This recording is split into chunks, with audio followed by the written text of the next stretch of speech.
오늘 우리에게 주시는 말씀은 누가복음 21장 20절로부터 28절의 말씀입니다.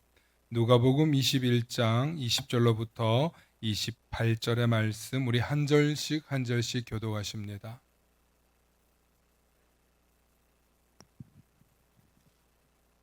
너희가 예루살렘이 군대들에게 에워싸이는 것을 보거든 그 멸망이 가까운 줄을 알라. 그때 유대에 있는 자들은 산으로 도망갈 것이며 성내에 있는 자들은 나갈 것이며 촌에 있는 자들은 그리로 들어가지 말지어다. 이 날들은 기록된 모든 것을 이루는 징벌의 날이니라. 그날에는 아이벤 자들과 젖먹이는 자들에게 화가 있으리니 이는 땅에 큰 환난과 이 백성에게 진노가 있겠음이로다. 그들이 칼날의 죽임을 당하며 모든 이방에 사로잡혀 가겠고 예루살렘은 이방인의 때가 차기까지 이방인들에게 밟히리라. 1월 성신에는 징조가 있겠고 땅에서는 민족들이 바다와 파도의 성난 소리로 인하여 혼란한 중에 곤고하리라. 사람들이 세상에 임할 일을 생각하고 무서워함으로 기절하리니 이는 하늘의 권능들이 흔들리겠음이라. 그때 사람들이 인자가 구름을 타고 능력과 큰 영광으로 오는 것을 보리라. 함께 하십니다. 이런 이런 일이 되기를 시작하거든 일어나 머리를 들라 너희 속량이 가까웠느니라 하시더라. 아멘. 오늘은 환난과 예수 그리스도라는 제목으로 말씀의 은혜 나눌 때 하나님의 크신 은혜가 있기를 소망합니다. 우리 성경 강해 시작한 지 한 2년 정도 전인데 벌써 누가복음이 이제 21장입니다. 그동안 누가복음 강해를 못하다가 오늘 다시 시작하게 되는데 시작하는 본문이 아주 심상치 않습니다. 여러분들 어떤 특별한 메시지가 있어서 하는 게 아니라 성경 강해 순서로 진행되고 있음을 아시고 여러분들 말씀을 따라와 주시면 감사하겠습니다. 우리는 지금 환란이라는 단어에 대해서 좀 깊이 묵상해 보려고 합니다. 오늘 본문은 예수님께서 예루살렘의 멸망을 예언하신 매우 심각한 메시지입니다. 그러나 동시에 환란 가운데 예수 그리스도께서 다시 오신다는 놀라운 소망도 우리에게 함께 주셨습니다. 오늘 말씀을 통해 우리가 어디에 서 있는지 그리고 우리가 어떻게 살아가야 하는지 함께 나누고자 합니다. 먼저 오늘 본문은 예수님께서 이스라엘의 멸망을 예언하시는 장면에서부터 시작됩니다. 이스라엘의 멸망을 예언하시는 예수님. 누가복음 21장 20절에 보면은 너희가 예루살렘이 군대들에게 에워싸이는 것을 보거든 그 멸망이 가까운 줄 알라. 이 말씀은 주전 70년 로마의 디도 장군이 예루살렘을 포위하여 철저히 무너뜨렸던 사건을 예고하신 말씀입니다. 예루살렘 성전은 불타 없어졌고 유대 민족은 온 세상에 흩어져 이방인의 때가 찰 때까지 고통을 겪게 되었습니다. 그날은 단순히 로마가 이스라엘을 패망시키는 전쟁의 날이 아니라 우리 22절의 말씀처럼 기록된 모든 것을 이루는 징벌의 날이라는 것입니다. 슬프게도 하나님의 뜻이 멈춘 것이 아니라 오히려 하나님의 말씀대로 정확하게 이루어진 것입니다. 성경은 하나님의 뜻이 이 땅에 이루어지는 순간들을 수도 없이 기록해 놓았습니다. 앞으로의 세상도 반드시 하나님의 심판과 환란이 있을 것입니다. 많은 사람들이 그 징조를 지금이라고 보는 분들이 많습니다. 그래서 휴거도 있었고 또 이단들은 언제 날짜를 정해서 지구의 종말론을 말하는 사람들도 많이 나타났습니다. 예수님께서 승천하시고 무려 2025년이 지났는데요. 그 사이에 수백 년 사이에 수많은 이단들이 전쟁이 나거나 어떤 지진이나 기근이나 어떤 큰 사고가 일어나서 수십만 수백만이 죽고 그러면 그때가 환란의 때라고 말하곤 했습니다. 제가 산 지는 몇 년 되지 않았는데 제가 사는 이 시절에도 수많은 지진과 화산 폭발과 홍수와 쓰나미와 산불과 뭐 얼마나 많은 대환란과 기근이 일어나고 있는지 모릅니다. 벌써 동인도 쓰나미가 10년이 지났습니다. 올해는 미얀마와 태국에서 지진이 일어났고요. 또 미국에서는 큰 산불이 났고 홍수가 났고 또 큰 대폭설이 있었고, 우리나라도 지금 얼마 전에 산불로 인하여서 큰 고난을 당하시는 분들이 있습니다. 우리 눈에는 서로 다른 국가와 국민들에게 일어난 일들이라고 볼 수 있지만 그 일을 당하신 분들은 그 순간이 징벌 같고 멸망의 날처럼 느낄 것입니다. 예를 들어 큰 굴곡 없던 사람이 결혼도 하고 잘 살던 분이 있다고 칩시다. 회사도 운영하고 번듯하게 잘 살고 있었습니다. 그런데 갑자기 회사가 망하고 아내와 이혼하고 자식이 자신을 배신하고 그런 끔찍한 일을 연이어 당한다고 칩시다. 그 사람의 하루하루 삶은 어떤 삶이겠습니까? 아마 지옥과 같을 것입니다. 세상이 나를 버린 것 같고 신이 나를 징벌하는 것 같을 것입니다. 마찬가지로 자연재해나 전쟁 기근과 같이 대규모의 국민들이 큰 어려움을 당할 때 마찬가지 일이 일어난다는 것입니다. 앞서 말씀드린 대로 터키 지진이라든지 미얀마, 태국 지진, 미국 산불, 우리나라에도 산불 등으로 그것을 겪고 계시는 분들은 지금 왜 하필 나에게 이런 일이 하면서 환란의 시간을 보내고 계실 것입니다. 그럼에도 불구하고 저는 조심스럽게 말씀드립니다. 아무리 환란의 날이 우리를 시험하고 고통스럽게 한다 할지라도 우리가 예수 그리스도를 붙들면 살 수 있습니다. 예수 그리스도를 붙들면 살아낼 수 있습니다. 그것을 저는 오늘 여러분들에게 선포하길 원합니다. 어제 갑자기 친구 목사에게 전화가 왔습니다. 부임한 지 얼마 되지 않은 교회에 갑자기 안수 집사님의 형이 자살을 했다는 것입니다. 너무 안타까운 소식인데 내가 어떻게 설교를 하면 좋을지, 어떻게 위로를 하면 좋을지 김 목사님하고 상의하고 싶다고 연락이 왔습니다. 50대 후반의 젊은 남성이 잘 살다가 회사가 망하고 큰 빚이 생기니까 도저히 감당하지 못하고 가족들을 남기고 삶을 포기했다는 내용이었습니다. 너무 안타까운 사연입니다. 그런데 여러분, 이런 소식이 지금 우리 주변에는 심심치 않게 들려온다는 사실을 우리 목사들은 알고 있습니다. 얼마나 많은 분들이 지금 생을 포기하고 있는지, 얼마나 많은 분들이 지금의 삶을 힘겨워하고 있는지 들을 때마다 너무나 마음이 아픕니다. 정말 안타까운 것은 그 목사님에게 2주 전에 교회를 찾아왔다는 것입니다.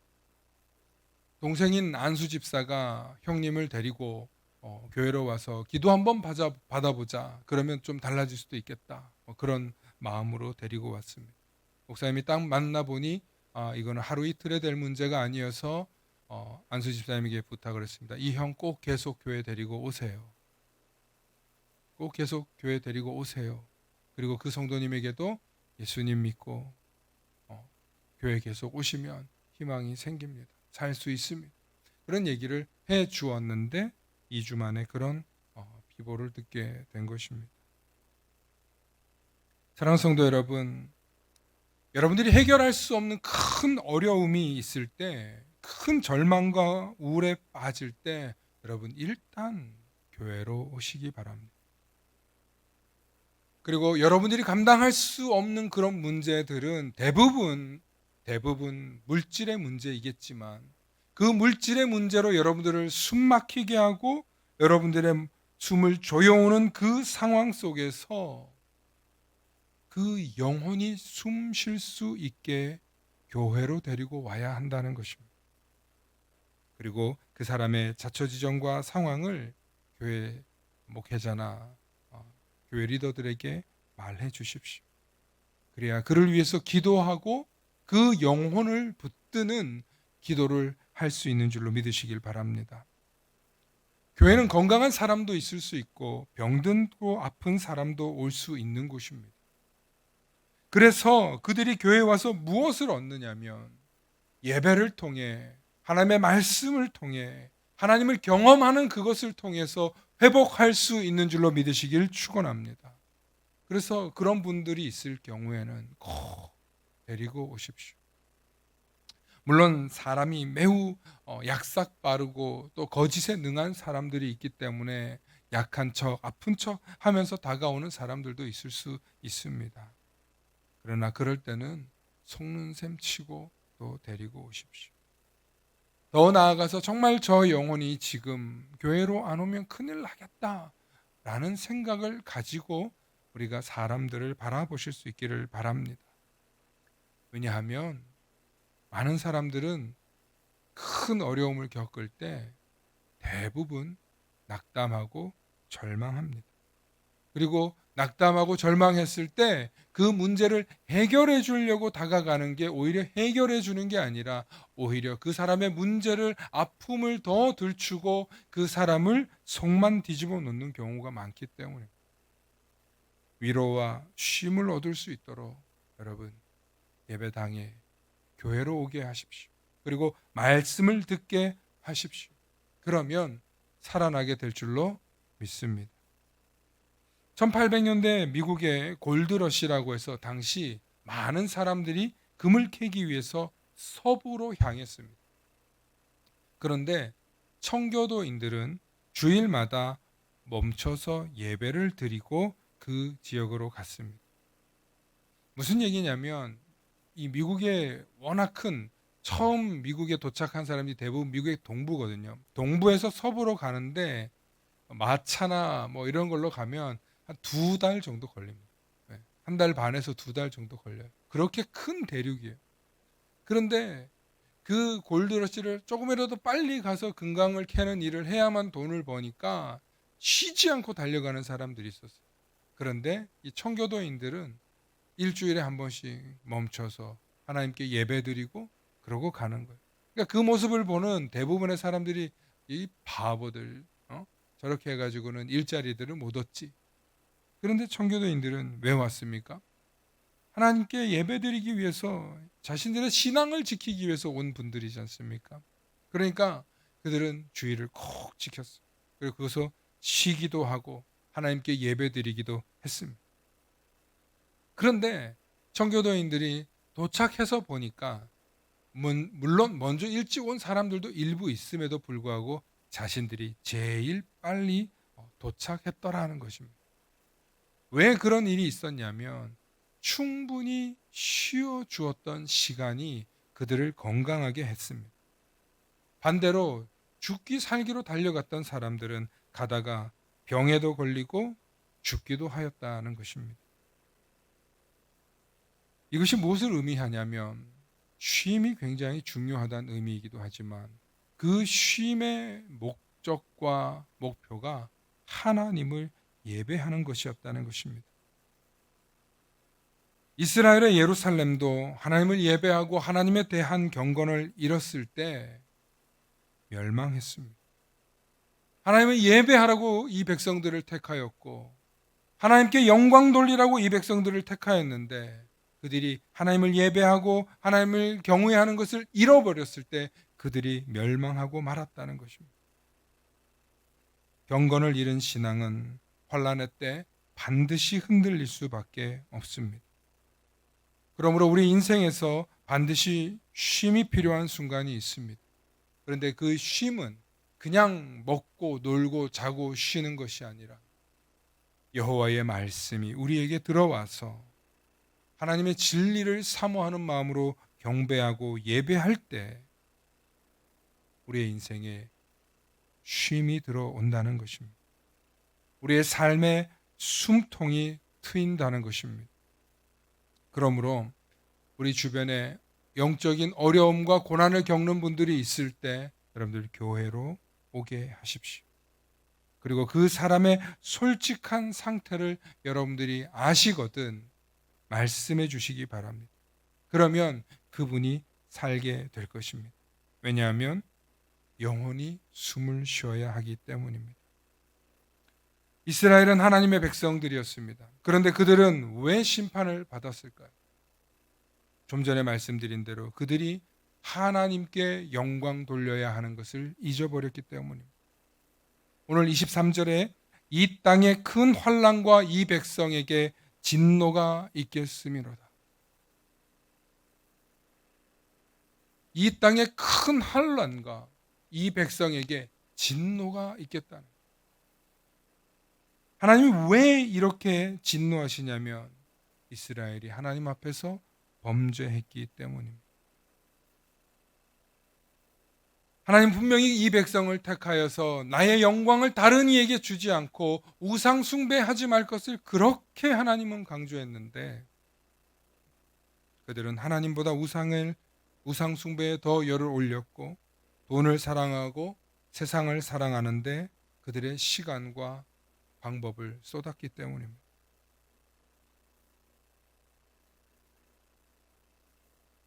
뉴욕 시민들을 사랑하고 뉴욕에서 젊은이들에게 가장 영향력 있었던 팀 켈러 목사님이라는 분이 있는데 이분이 죄에 대해서 이렇게 이야기했습니다. 모든 죄는 하나님에 대한 반역이다. 팀 켈러 목사님은 모든 죄는 하나님에 대한 반역이다. 우리 한번 선포해 볼까요? 시작. 모든 죄는 하나님에 대한 반역이다. 여러분 성경에 보면 다윗도 죄를 지었고 사울도 죄를 지었고 모든 인물들이 하나님 보시기에 순전했던 인물들이 거의 없습니다. 그 의인이라고 불림 받았던 욥도 하나님 앞에서 범죄했다고 이야기합니다. 여러분 우리가 하나님 앞에서 죄를 지을 수 있습니다.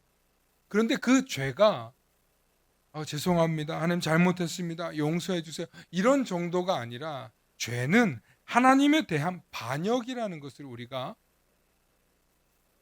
인식하셔야 된다는 것입니다. 교회에서 성도들이나 사람들의 죄를 이야기하기 어렵기 때문에 심리학적인 접근을 할 때가 있습니다. 죄를 질병이다 혹은 아픔이다 이렇게 평가하곤 합니다. 그러나 다시 말씀드립니다. 죄는 하나님께 대한 반역입니다. 하나님 왜 이토록 죄를 끔찍이 싫어하냐면 죄의 결과물이 무엇이겠습니까? 죄의 결과물은 사망이기 때문에 그렇습니다. 사람이 왜 죽습니까? 더 이상 숨을 쉬지 않기 때문에 죽지만 성경은 사람이 죽는 것은 육체의 죽음만 의미하지 않고 영혼의 심판도 죽음으로 보고 있습니다. 그래서 진짜 하나님의 백성이 되기 위해서는 우리는 죄를 끊어내는 진정한 회개가 있어야 될 줄로 믿습니다. 이 이스라엘 백성들이 이렇게 멸망한 이유는 그들의 죄가 치사량을 넘어섰기 때문입니다.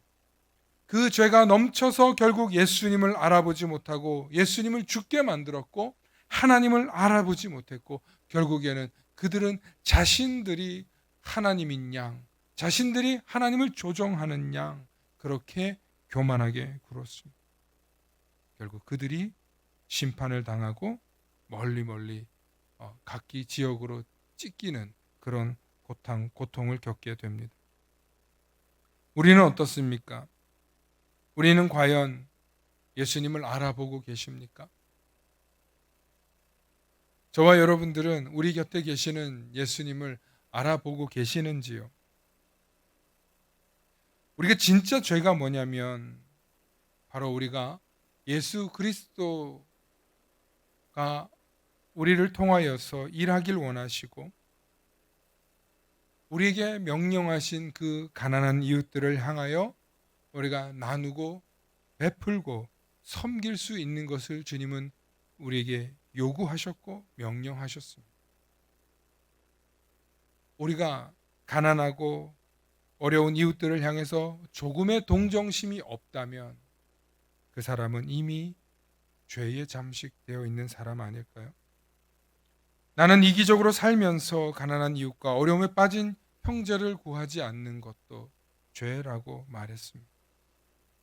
나는 예수를 믿고 교회의 일원이 되어 구원의 방주 안에서 살면서 내 형제와 이웃에 대해서는 매몰찬 것이 있다면 그 또한 죄가 아닐까요? 우리가 예수 그리스도의 사랑을 잊고 하나님을 떠나서 사는 것, 그 자체가 죄요 반역인 것입니다. 우리를 위하여 대신 십자가에 달리신 예수 그리스도를 생각할 때 우리는 그분을 멀리할 수 없습니다. 날 위해 죽으신 주님, 나에게 부활의 첫 열매가 되기 위해서, 부활의 소망을 주시기 위해서 부활하신 그 주님을 우리가 믿고 따른다면 우리는 결코 주님의 뜻을 거절할 수 없고 하나님의 경고를 무시할 수 없을 것입니다. 사랑하는 성도 여러분, 죄는 하나님에 대한 반역이다 라는 이 무서운 말을 가슴 깊이 새길 수 있기를 소망합니다. 칼 마르크스는 종교는 인민의 아편이다 라는 아주 위험한 말을 했습니다. 여러분, 칼 막스 하면은 공산주의의 창시자거든요. 종교는 인민의 아편이다. 굉장히 종교를 비꼬는 말을 한 거죠. 그가 왜 그렇게 되었냐면 그의 아버지는 사업상의 이유로 필요할 때마다 종교를 바꿨기 때문입니다. 원래는 유대인이었는데 유대교에서 가톨릭으로, 가톨릭에서 루터교로 그냥 필요할 때마다 자기 종교를 바꾸었습니다. 이를 본 아들은 종교는 진실이나 실체가 아니라 필요에 의해서 따라 바뀌는 거다 라고 받아들이게 된 것입니다.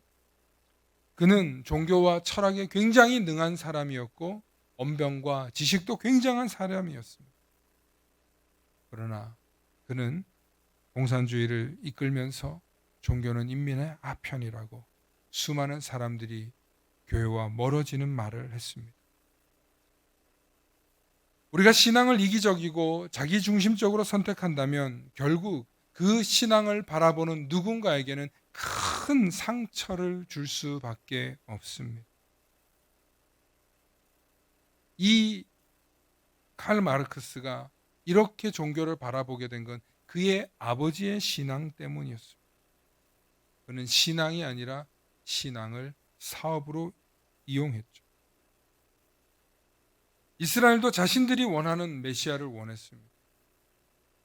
이스라엘도 자신들이 필요로 한 메시아를 원했습니다.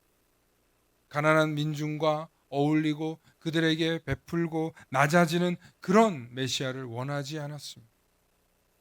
고난을 감당하지 않고 말씀을 선별적으로 받아들이는 그들은 결국엔 무너지고 말았습니다.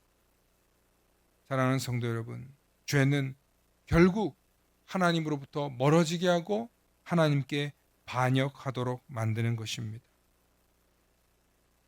세상 사람들은 자신들이 죄가 없다고 인정하고 싶어 합니다. 아니, 자신들의 눈과 귀를 닫고 죄를 회개해야 한다든지 자신이 죄인이라는 것을 인정해야 한다든지 하는 것을 다 눈길을 닫고 막아버립니다. 그 원인은 그들이 이미 죄에 잠식되었기 때문입니다. 그러나 저와 여러분들은 이 반역자의 삶에서 순종자의 삶으로 돌아선 사람인 줄로 믿습니다. 저와 여러분들이 가야 할 길은 순종자의 길인 줄로 믿습니다. 하나님께서는 죄의 문제를 단순히 아프다, 병들다 이렇게 보지 않습니다. 하나님은 죄인들을 반역자로 보신다는 것입니다.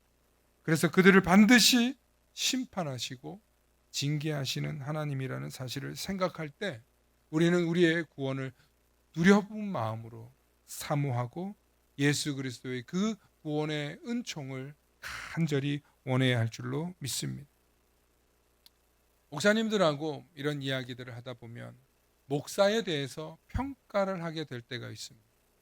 정치적인 성향에 대해서도 평가하게 되는 경우도 있습니다. 그런데 목사들이 봐도 저 사람은 목사가 아니야, 저 사람은 사꾼이야 라고 평가가 되는 사람들이 있습니다. 이건 놀랍게도 교단을 초월하고 여러 교단 목사님들과 만나서 대화를 해보면 그 사람은 참 이런 것 같더라, 나도 그런 느낌을 받았더라 하고 대화들이 이렇게 귀결되는 분들이 있어요. 놀랍게도 목사들 눈에서도 볼 때 저 사람은 정말 목사가 아니구나 하는 사람들이 보일 때가 있다는 것입니다. 성도들도 그런 생각을 할 거예요. 내 신앙은 옳다, 내 신앙은 맞다, 나를 평가하게 될 때가 있을 거예요. 여러분, 저는 우리가 우리 스스로 신앙을 잘 점검해야 된다고 생각합니다만 남들이 우리에 대해서 어떻게 보는가를 참 조심하면서 들어야 된다고 생각합니다. 그런데 놀라운 것은 구원받은 자들은 주님이 자신을 바라보라고 우리에게 말씀하셨습니다. 하나님께 순종하는 자들은 주님이 부르시는 그때에 고개를 들어 주님을 바라볼 수 있는 은혜가 있는 줄로 믿으시길 축원합니다. 오늘 말씀 말미에 소망이 있는데요. 28절에 보면 이런 일이 되기를 시작하거든 일어나 머리를 들라 너희 속량이 가까웠느니라.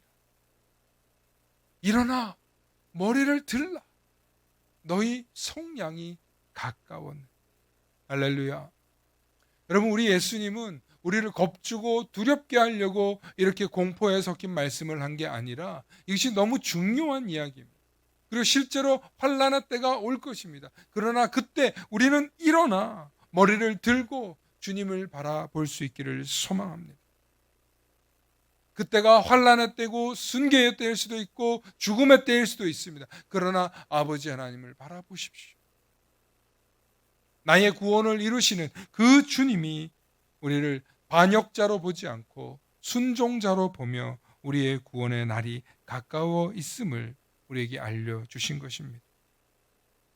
사랑하는 성도 여러분, 세상을 살면서 날마다 우리가 죄와 씨름하고 싸워야 할 때가 있습니다. 우리를 분노하게 하고 때론 우리를 조롱하고 우리를 흔들어 놓는 자들이 있습니다. 그럴 때면 우리 마음이 지저분해지죠. 분노로, 미움으로 감정이 오염되죠. 그런데 여러분, 제가 말씀을 가까이 해야 되는 이유로 자주 전하는 예화가 있습니다. 여기 이 컵에 흙탕물이 들어 있습니다. 그런데 이 컵에 물을 깨끗하게 하는 방법은 두 가지가 있습니다. 하나는 깨끗하게 씻어서 다시 물을 담는 것입니다. 그런데 또 다른 방법은 씻을 수가 없어, 그냥 어떻게든 해결을 해야 돼. 그럴 때는 깨끗한 물을 넘치도록 부으면 깨끗한 물이 담기는 줄로 믿습니다. 깨끗한 물은 예수 그리스도가 우리에게 주시는 하나님의 말씀입니다. 깨끗한 물은 그 하나님의 말씀에 순종하는 우리의 삶입니다. 오늘을 살아가고 있는 저와 여러분들은 환난의 시대, 죄가 우리를 사로잡고 있는 시대 살아가고 있습니다. 우리의 영혼을 흑암으로 이끌고 있는 이 악한 시대에 우리가 예수 그리스도를 바라보며 그분이 우리를 부르실 때에 일어나 고개를 들고 바라보실 수 있는 저와 여러분들 되실 수 있기를 소망합니다. 그래서 항상 말씀을 가까이 하셔서 주님께 순종하고 주님이 부르시면 언제든지 달려갈 수 있는 순종자가 되는 저와 여러분들 되실 수 있기를 소망합니다. 함께 기도하십니다. 사랑의 아버지 하나님, 감사합니다. 오늘도 우리에게 말씀을 주셔서 이 환난의 때에, 이 심판의 때에 주님 앞에 나올 수 있는 은혜 주시니 감사합니다. 주님, 우리는 연약합니다. 쉽게 넘어집니다. 쉽게 우리의 마음이 오염됩니다. 주님, 그럴 때마다 하나님의 말씀을 우리에게 부어주셔서 우리를 정결케 하여 주옵시고, 하나님을 더욱더 사모하며 하나님의 말씀에 귀 기울이며 순종자로 살아갈 수 있도록 우리를 붙들어 주시옵소서. 오늘도 회개하고 돌아서야 할 때임을 믿으며 주님 앞에 나오는 우리 모두가 될 수 있도록 주님 붙들어 주시고, 또 특별히 우리 주변에 고난과 아픔을 당하고 있는 자들이 있거든 속히 그들을 이곳에 오게 하셔서 하나님의 말씀으로 그들의 영혼이 살아나는 역사가 있게 하시고 하나님을 만나는 경험이 있게 하여 주시옵소서. 감사드리며 우리 주 예수 그리스도의 이름 받들어 간절히 기도 올리옵나이다. 아멘.